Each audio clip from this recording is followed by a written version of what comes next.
The stars were dying. Not slowly, not quietly, but in waves of crystal light that turned everything they touched into frozen statues. Do-hyun watched from the bridge of his ship as 300 human vessels stopped moving all at once. They hung in space like glass sculptures, beautiful and terrible. Inside each one, his people were trapped forever in their last moments of life. "Commander, we need to retreat now." Taejin's voice cut through the silence. His hands moved fast across the controls. "The Saturn line is gone. We're the only ones left." Do-hyun gripped the armrest of his chair. His knuckles turned white. The Indomitable was the last ship between the enemy and the hidden human base. Behind him, the remnants of Earth's 7th Fleet waited for his signal. 3,000 souls, all that remained of billions. "Fall back to Kuiper Station," he said. His voice was calm, but his heart was breaking. "All ships, retreat pattern Delta." The enemy came through the crystal field like sharks through blood. Their ships didn't look like ships at all. They were massive structures of singing crystal, each one the size of a city. The Vrakesh Collective had been hunting humanity for 5 years. They had turned Earth into a diamond tomb. Mars was a ruby monument. Venus shone like pearl. Now they wanted what was left. "Sir, we have a problem." The tactical officer turned pale. "They're cutting us off." "4 hunter ships incoming." Do-hyun saw them on the screen, crystal shapes that moved impossibly fast. The Indomitable shuddered as the first energy beam struck the shields. Red lights flashed across the bridge. An alarm screamed, "Return fire!" "All weapons." Do-hyun stood up. "Taejin, get the crew to the escape pods now."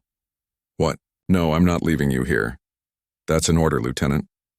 Do-hyun looked at his oldest friend. They had known each other since they were children playing in the ruins of Seoul. "Get them out. Someone has to survive this, another impact." The ship groaned like a wounded animal. Sparks flew from the ceiling. The lights went dark, then came back on emergency power. Taejin grabbed Do-hyun's arm. "You can't win this alone. I don't need to win. I just need to buy you time." Do-hyun pulled free. He touched the control panel. 30 seconds to reactor overload. "Get to the pods." Taejin's face twisted with anger and grief. But he was a soldier. He knew orders. He ran for the exit, shouting for the crew to evacuate. Within seconds, Do-hyun was alone on the bridge. The Indomitable was surrounded now. 4 crystal ships closed in like wolves. Do-hyun set the reactor to critical. When it exploded, it would take them all. Maybe that would give Taejin enough time to escape. Maybe humanity would survive one more day. He sat in his chair and waited for death. The ship shook again. The windows cracked. Fire spread through the corridors. Do-hyun could barely breathe. The smoke was thick and black. He coughed, tasting blood. Then the fire stopped moving. Do-hyun blinked. The flames froze in place, hanging in the air like orange flowers. The smoke became solid. Through the broken window, he saw a figure walking through the vacuum of space. No suit, no helmet. Just crystal skin that glowed from within. She was beautiful in a way that made his heart hurt. Her body looked almost human, but it was made of transparent crystal. Light moved through her like blood through veins. She walked through fire and emptiness as if they were nothing. When she reached the bridge, she simply stepped through the wall. The metal parted for her like water.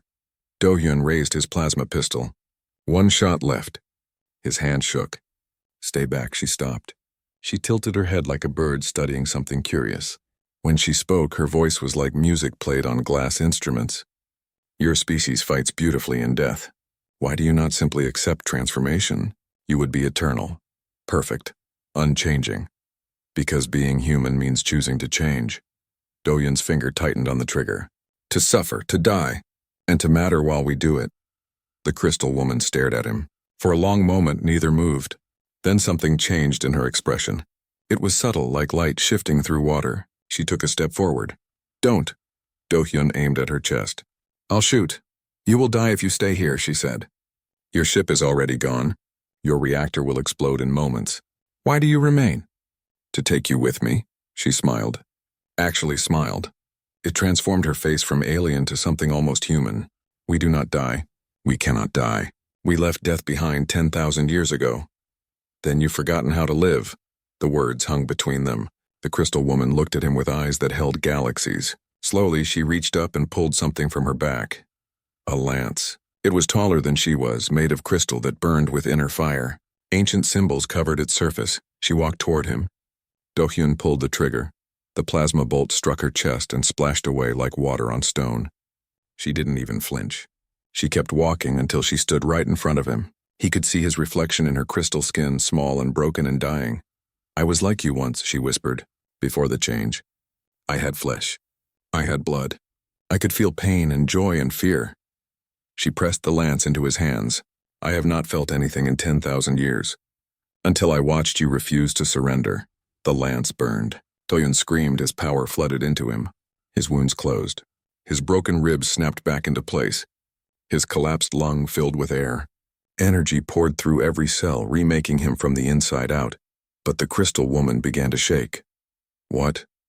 What are you doing?" Do-hyun gasped. "Touch my lance and live," she said. Her voice was fading. Cracks appeared across her crystal skin. "That is the law. Life for life. Death for death. No, stop, I don't want this. Someone must remember." Her light was going out. Someone must tell them we were wrong. That immortality without change is just death. Without ending, she fell. Her body hit the deck and shattered into 1,000 pieces. But they didn't scatter. Instead, they reformed into a statue. A perfect crystal statue of a woman with her arms outstretched and a smile on her face. A smile that would never change. Never fade. Never live again. Do-hyun knelt beside her, holding the lance. Around him, the ship was dying. The reactor was screaming. He had seconds before the explosion, but all he could see was her face, frozen in that moment of joy and sacrifice. He didn't understand what had happened. He didn't understand why she saved him. He only knew that she had given everything to make him live, and he would not waste that gift. Do-hyun ran. Do-hyun woke up screaming. His hands clawed at the air, searching for the lance. Medical equipment beeped around him. White lights hurt his eyes. For a moment, he didn't know where he was. Then he saw Mirai standing over him, her face tired and worried. "Easy, you're safe. You're at Prometheus base." She pressed a hand against his chest, pushing him back down. "You've been unconscious for 3 days, 3 days. Do-hyun's mind felt fuzzy. Memories crashed through him like waves. The battle. The crystal woman. The lance. He looked down at his hands. They looked normal, human. But when he concentrated, he could see faint lines under his skin. Lines that glowed softly like crystal veins. "Where is she?" he asked. "The Vrakesh? We recovered her statue from the wreckage. She's in Storage Bay 7. Mirai's voice was clinical, professional. But her eyes showed curiosity. "What happened on that ship, Do-hyun? How did you survive?" He tried to sit up. His body felt different, stronger, but also wrong, like wearing clothes that didn't quite fit. "She saved me. I don't know why. She gave me her weapon and turned to stone. The weapon is still with you." Mirai pulled up a holographic display. It showed Do-hyun's body in blue light. Inside his chest, near his heart, something glowed. "The lance bonded with you at a molecular level. We can't remove it. It's part of you now." Do-hyun stared at the image. The lance had somehow folded into his body, invisible but always present. He could feel it now that he knew to look. A warm presence sitting just beneath his ribs. "What am I?" he whispered. "Something new." Mirai tapped the screen, zooming in. "Your cells have changed. You're about 30% crystal now. The process is still happening. Slowly but steadily. In a few months you might be like them." Fear shot through him. "You mean I'll turn into a statue?" "I don't know. No one has ever bonded with Vrakesh technology before. You're the first." She turned off the display. "The Admiral wants to see you. There's going to be a tribunal. Half the officers think you're compromised. They want you executed. And the other half? They think you're our only hope." The tribunal was held in the command center. Do-hyun stood in the middle of a circle of officers. Admiral Bora sat at the head, her gray hair pulled back tight, her face hard as iron. Around her, commanders and captains argued about his fate. "He's carrying an alien weapon inside his body," Commander Hyun-woo said. He was a tall man with angry eyes. "How do we know he's not being controlled? How do we know he won't turn on us?" "He saved 30 escape pods," Taejin spoke up from the side. "While he was dying, he gave the evacuation order. That doesn't sound like a traitor to me. Or maybe that's what the Vrakesh want us to think." Hyun-woo pointed at Do-hyun. "Look at him. He's already changing. In a few weeks, he'll be one of them." Admiral Bora raised her hand. The room fell silent. She studied Do-hyun with cold eyes. "What did the Vrakesh say to you before she gave you the lance?" Do-hyun remembered. She asked why we don't accept transformation, why we choose to die instead of becoming eternal like them. I told her that being human means choosing to change, to suffer, to die, and to matter while we do it. And then she said she used to be like us, before they changed themselves. She said she hadn't felt anything in 10,000 years until she watched us refuse to surrender. The room was quiet. Some officers looked skeptical.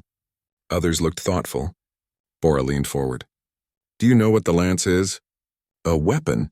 It's more than that. Mireille stepped into the circle.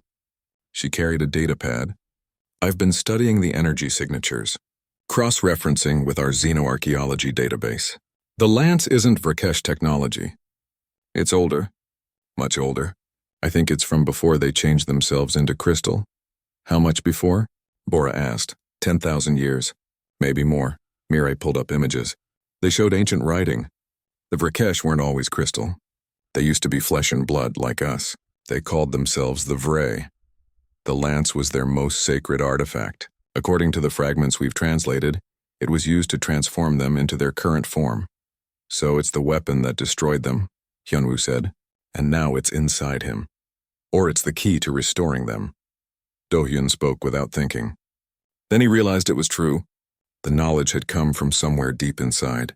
From the lance, from her. She didn't give this to me to transform humanity. She gave it to me to save her people. How do you know that? Bora demanded. I can see her memories. Do-hyun closed his eyes.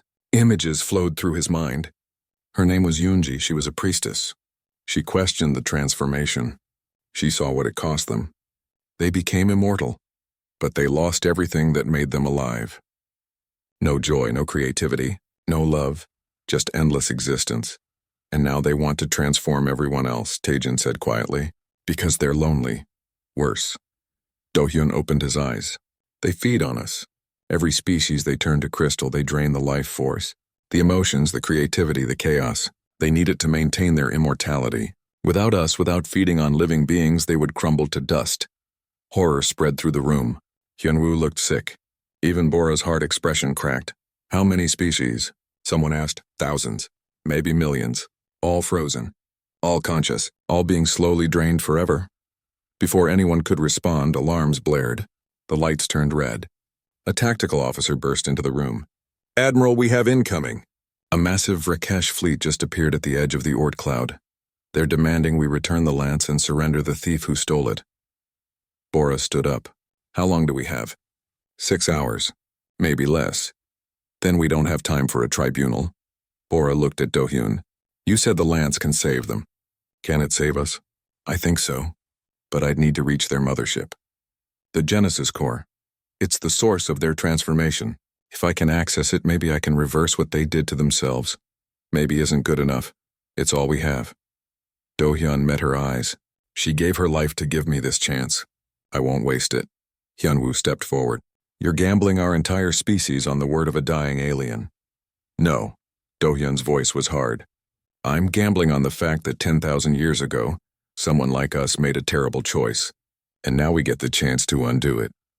Bora was quiet for a long moment. Then she nodded. Approved. Take a team. Infiltrate their mothership.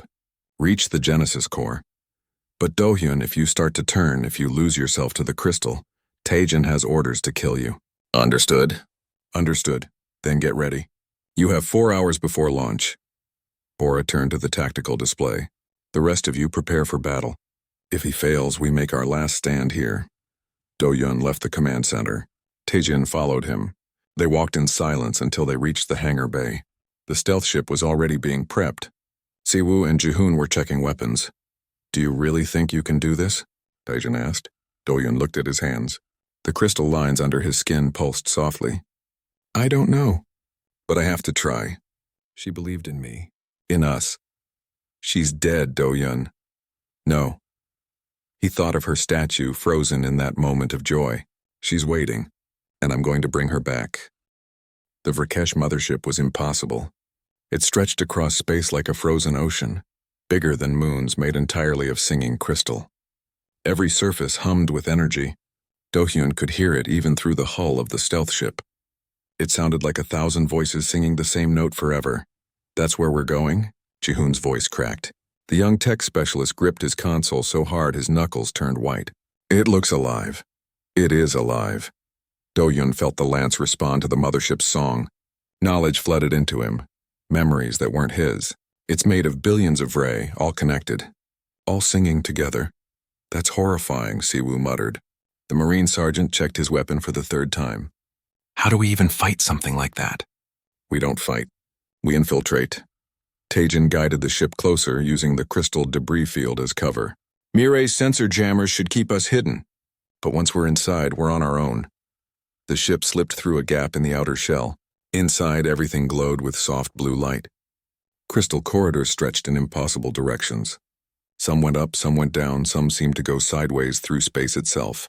The geometry hurt to look at. They docked in an empty chamber and suited up. Do-Yun felt strange wearing armor now. His body didn't need it anymore. He could survive vacuum, but he kept it on to blend in with the others. Stay close, he said. The deeper we go, the stronger the collective's consciousness becomes. If you start hearing voices, tell me immediately. They moved through corridors of living crystal.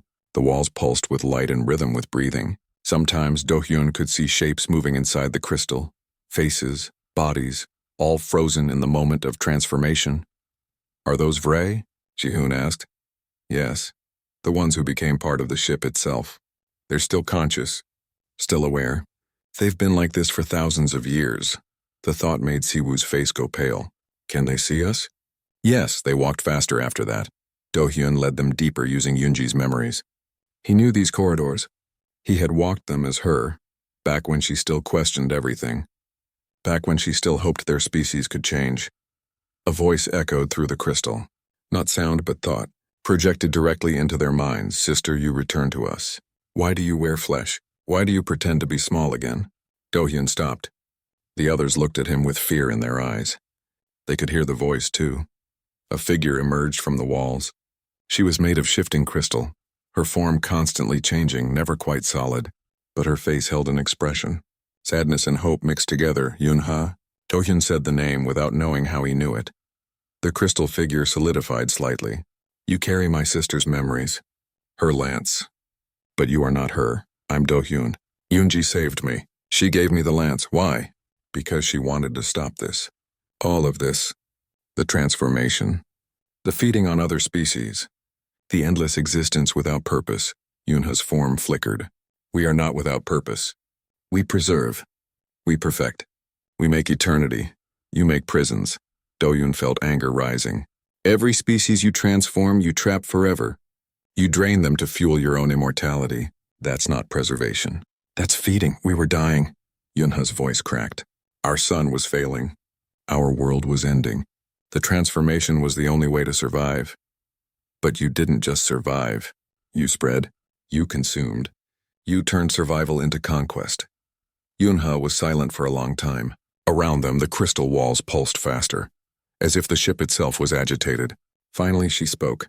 Yoonji discovered the truth, that the Genesis core feeds on what makes beings alive. Emotions, creativity, chaos. We drain it from others to maintain ourselves. She wanted to destroy the core, to end us all. But she couldn't do it, Do-Hyun said softly.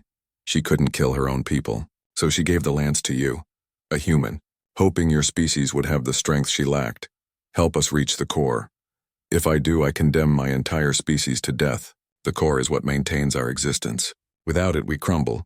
But with it, you drain trillions of lives forever. Is that better? Yunha looked at the others.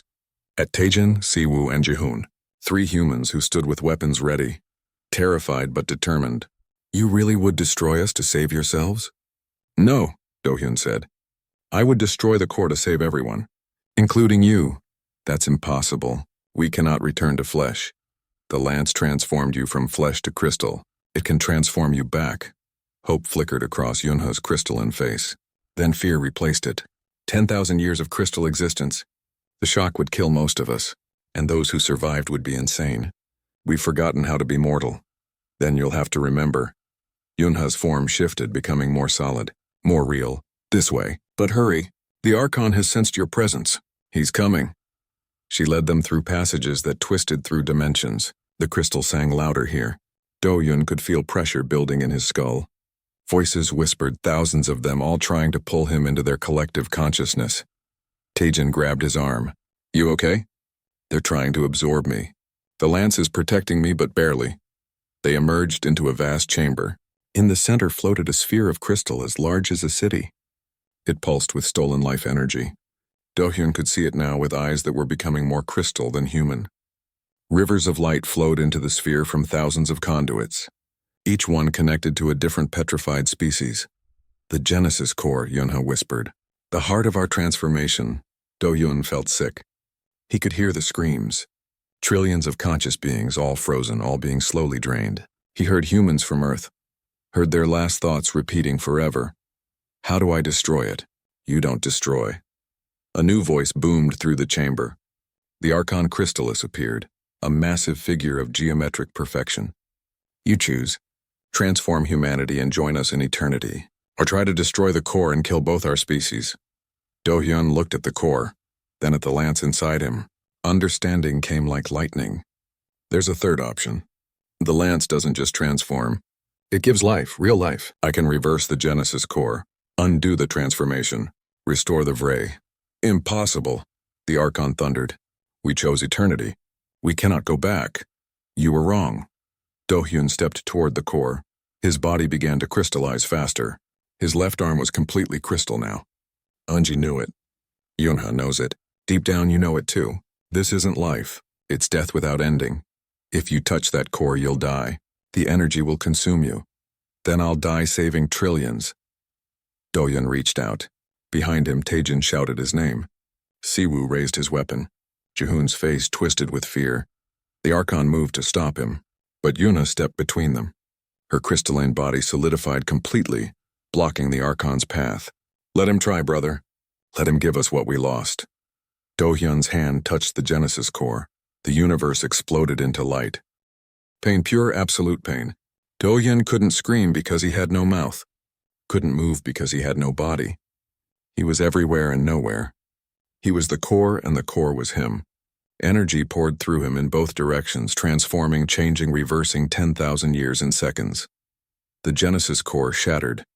Not exploded, but cracked like an egg hatching. Light burst out in waves that swept through the entire mothership. Every crystal surface began to change, to soften, to bleed. Do-hyun found himself on the floor. His body was 90% crystal now. He could barely move. His thoughts were becoming geometric, ordered, alien, but he was still aware enough to see what was happening. Yunha collapsed. Her crystal body cracked and real blood seeped through the cracks. She screamed. And it was a sound of vocal cords, of lungs, of flesh that hadn't existed for 10,000 years. The Archon Crystallis roared. His perfect geometric form twisted and broke apart. Underneath the crystal, something else emerged. Something old and terrified and confused. A Vray, just a Vray. Weak and mortal and dying because he had lived far beyond his natural span. Tejan grabbed Do-hyun and dragged him toward the ship. We need to go, now. This whole place is falling apart. The mothership was dying. No, not dying. Being born. Crystal walls turned soft. Became flesh. Became something between the two. Beings stumbled out of the walls, half transformed. Screaming in languages dead for millennia. Some couldn't handle the shock. They collapsed and didn't get up. Others went mad, their minds broken by sudden mortality. They made it to the stealth ship. Siwoo carried Jihoon, who had been hit by falling crystal. Tejan threw Do-hyun into a seat and fired the engines. They blasted out of the mothership just as it began to tear itself apart. Behind them, the crystal moon fractured into millions of pieces. Each piece contained a transforming Vray. Some were screaming. Some were laughing. Some were already dead. Do-hyun tried to speak but couldn't. His jaw was crystal. His tongue was crystal. He was losing himself. The lance had used too much power. There wasn't enough left to keep him human. Hold on. Tejan's voice was desperate. Just hold on. We're almost home. But Do-hyun could feel it. He had hours. Maybe less. Soon he would be a statue, just like Yoonji, and there would be no one to save him. They docked at Prometheus Base. Medical teams rushed to help. But when they saw Do-hyun, they stopped. There was nothing they could do. He was too far gone. Admiral Bora came to see him. She looked old suddenly, tired. You did it. The Vrakesh fleet is in chaos. Half of them are transforming. The other half are fighting to stop it. We're scanning massive casualties on both sides. Do-hyun managed to move his eyes. It was all he could still move. The lance is dark. Mirai stood beside him, studying readings. It used all its power to reverse the core. I don't think it has enough left to save you. Admiral Bora knelt beside him. You saved humanity, Do-hyun. You saved everyone. I just wish you could have saved yourself. But Do-hyun wasn't thinking about himself. He was thinking about Yoonji. Where was her statue? He needed to see her one more time before he lost himself completely. They understood. Siwoo brought the statue to medical bay. She was still frozen in that moment of joy, still smiling, still beautiful. Mirai studied both of them. There might be a way. The lance bonded you together, life for life, death for death. If we could reactivate it, maybe we could transfer your life energy to her. No. Admiral Bora's voice was hard. He's not sacrificing himself again. He's going to die anyway, Mirai argued. At least this way his death means something. Do-hyun tried to speak. Tried to tell them yes. Do it, save her. But his voice was gone. His body was stone. All he could do was look at Yoonji's frozen face and wish. The decision was taken from them. A new Vrakesh force attacked Prometheus base. But these weren't the crystal ships. These were half-transformed Vray, who wanted to force recrystallization on everyone. They were led by Kyungmin, a warrior who had gone insane from the shock of mortality. We reject this curse, Kyungmin's voice boomed through communication channels. We will rebuild the collective. We will reclaim immortality. Starting with you. The battle was chaos. Half the Vrakesh fleet fought with humanity against Kyungmin's forces. Half fought for him. The restored Vray didn't know how to be mortal. Some embraced it. Others feared it. And fear made them dangerous. A crystal beam hit the medical bay. The ceiling collapsed. Do-hyun's crystalline body couldn't be hurt by falling debris, but Yoonji's statue tipped over. Mirai dove to catch it and barely succeeded. In the confusion, something broke Do-hyun's restraints. He couldn't feel pain anymore. Couldn't feel anything. But some part of him, some deep human part, still wanted to move, still wanted to live. His crystal body stood up. It walked on legs that shouldn't work. It moved to Yoonji's statue, and it reached out with a hand that was more rock than flesh. The moment he touched her, the lance activated, not with the roar of power it had before, but with a whisper, a final gasp of energy. It began to transfer his life to her. But something strange happened. Yoonji's consciousness, trapped in crystal, awakened. She felt what was happening, and she fought back. Inside their shared awareness, they met. Two minds touching across the boundary between life and death. No, Yoonji's voice echoed. I won't let you die for me. You died for me first, Do-hyun answered. Let me return the gift. I gave you life so you could live, not so you could throw it away. Then what do we do? One of us has to die. There's not enough energy for both. They stood in a space between spaces, between flesh and crystal, between life and death, and they realized something. The lance wasn't demanding a sacrifice. It was offering a choice, a transformation. What if we don't choose? Yoonji said. What if we change together? Into what? Something new. Something between, Do-hyun understood. We'd be neither human nor Vray. We'd be something better. Something that can experience both mortality and immortality. Life and crystal. Flesh and stone. Is that even possible? The lance was made to transform. Not to destroy. Not to kill. To change what we are into what we could be. They joined their will. Instead of one dying to save the other, they both reached for the same transformation. They stopped fighting the lance and let it do what it was made for. Not kill, not drain, but change. Their bodies shattered simultaneously. Do-hyun's crystal form and Yoonji's stone statue both crumbled to dust. The medical team screamed. Admiral Bora rushed forward, but the dust didn't scatter. It swirled together, glowing with silver light, and from it 2 new forms emerged. They looked almost human, almost Vray, but something between. Their skin was soft like flesh, but strong like crystal. They could bleed, but the blood shimmered with light. They could feel pain, but they could survive wounds that would kill normal beings. Do-hyun and Yoonji opened their eyes at the same moment. They looked at each other, then at their hands, then at each other again, and they smiled. The lance had split into 2 smaller forms. One bonded to Do-hyun's heart. One to Yoonji's, no longer weapons. Now they were symbols. symbols of transformation and hope.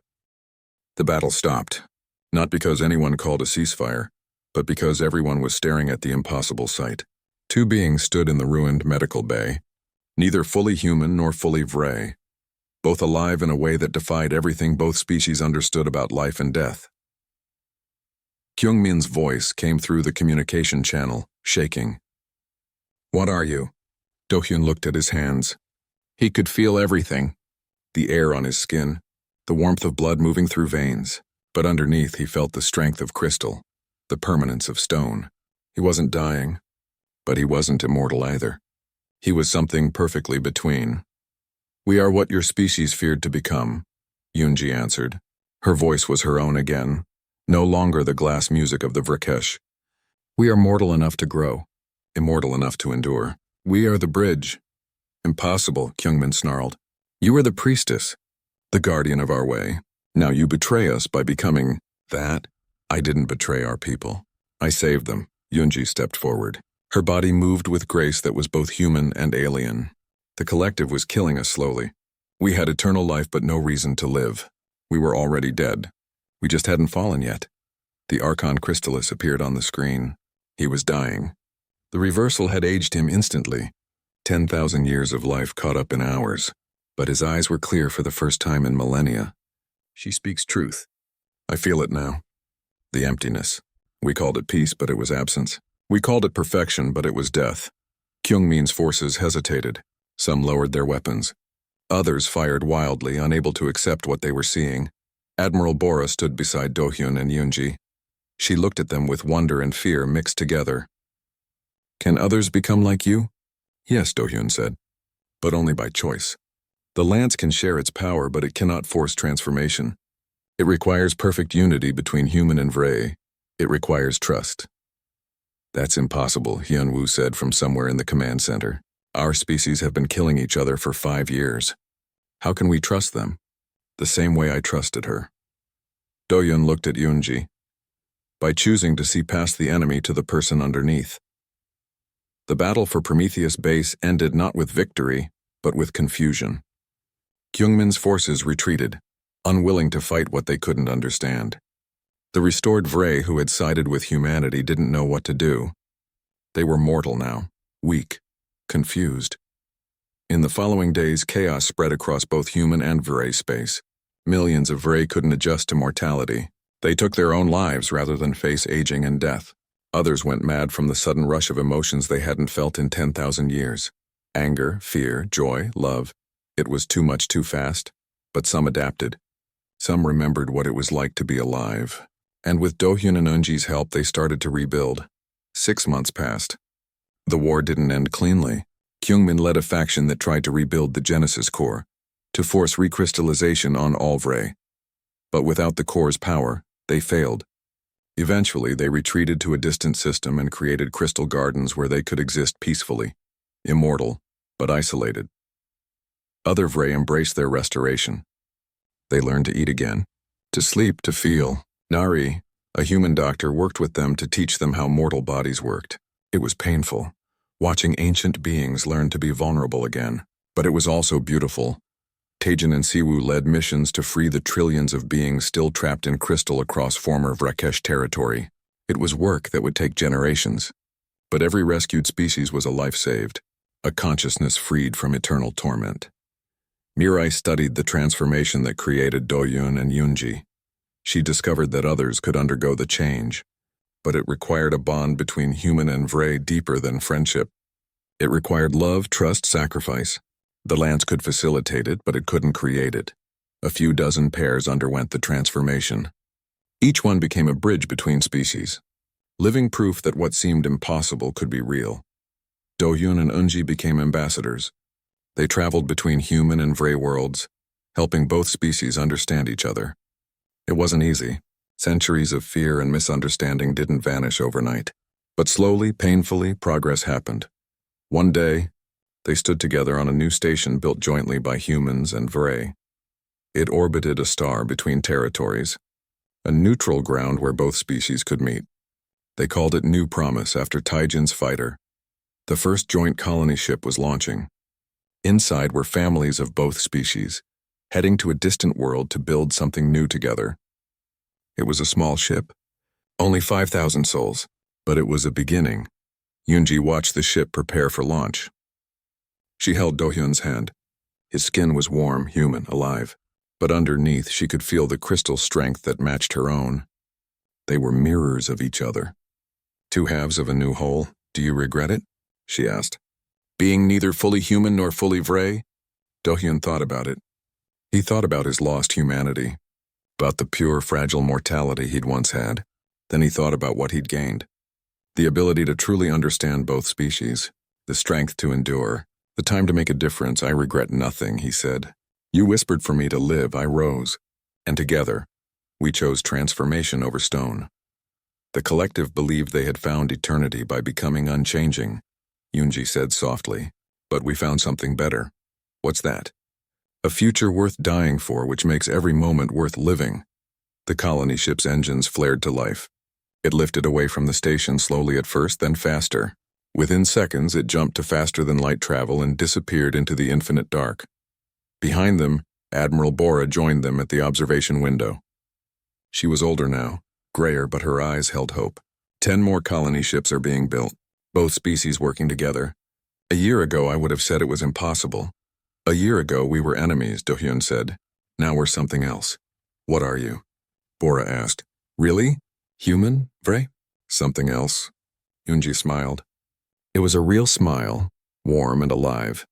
Nothing like the frozen crystal expression she'd worn as a statue. We are the proof that even stone can live again, that even the longest death can end. That transformation is always possible. We are the bridge, Do-hyun added, and as long as we exist, both our species have hope. They stood together watching ships come and go. Human vessels, Vrey vessels, and increasingly ships crewed by both. The war wasn't over. Kyungmin's faction still existed. Other threats would emerge. The universe was vast and dangerous. But for the first time in 5 years, humanity wasn't alone. For the first time in 10,000 years, the Vrey weren't empty. Both species had found something they thought they'd lost forever. They'd found each other. Do-hyun looked at Yoonji. She looked back. And in that moment, neither needed words. They both understood what they'd become. Not human, not Vrey, but something new, something better. They were alive, truly, completely, impossibly alive. And that made all the pain, all the sacrifice, all the loss worth it. The station's lights dimmed as artificial night began. But Do-hyun and Yoonji remained at the window. They didn't need sleep as much as they once did. The crystal part of them could sustain them through long watches. What do we do now? Yoonji asked. We live, Do-hyun said simply. We help others transform. We build bridges. We prove that what seems impossible can be real. And when we die, because we will die eventually, we're not truly immortal, then we die having mattered. Having changed things. Having loved and been loved. He squeezed her hand. That's more than either of our species had before. Yoonji leaned against him. Her head rested on his shoulder. Two beings who should have been enemies, who should have been impossible, who had touched the lance and lived, who had died and risen, who had watched stone become flesh. Touch my lance and live, she whispered. That was the law. Life for life, death for death. But we chose something else, Do-hyun finished. We chose transformation. And in the darkness of space, surrounded by the light of 1,000 stars, 2 bridges between species stood together. Proof that even the deepest divide could be crossed, that even the oldest death could be undone, that even stone could be made to live again.